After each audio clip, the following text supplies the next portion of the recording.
সূরা ফাতিহা অন্য কোনো কিতাবে ছিল না। সুবহানাল্লাহ।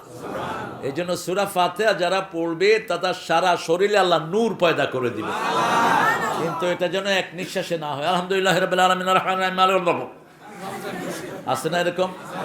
কি দৌড়া দৌড়ে এই যে তারাবি আসতেছে, পোলাপানে কেউ তারাবি পড়ে না, কয় ছোট হুজুরের নিঃশ্বাস বড় হুজুরের চেয়ে অনেক বড়।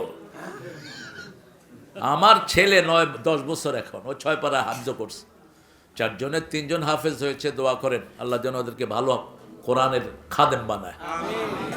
তো ছোট ছেলে বলছে, আব্বু ছোট হুজুরের নিঃশ্বাস অনেক বড়। তুই কি বুঝলি কেমনে? কই এক নিঃশ্বাসে সূরা ফাতিহা শেষ করছে।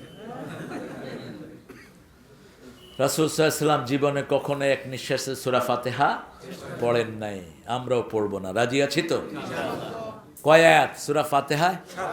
7। প্রত্যেক আয়াতে থামবেন, প্রত্যেক আয়াতে থামবেন। মা আয়েশা বলছেন রাদিয়াল্লাহু আনহা, কখনো কখনো এত থামতেন মনে হতো পরের সূরা তিনি পরের আয়াত ভুলেই গিয়েছেন।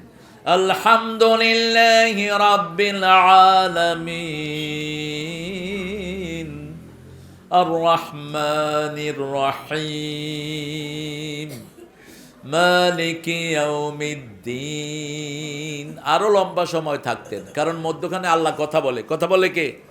যেমন আমরা পড়লাম আলহামদুলিল্লাহি রাব্বিল, আল্লাহ বলেন হামেদানি আবদি, আমার গোলাম আমার প্রশংসা করতেছে। সুবহানাল্লাহ।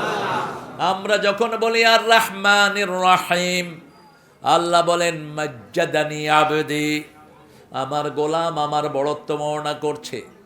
আমরা যখন বলি মালিক ইয়াউমিদ্দিন, আল্লাহ বলেন আসনা আলাইয়া আবদি, আমার গোলাম আমার উপর প্রশংসার ফুল ঝুড়ি দিচ্ছে।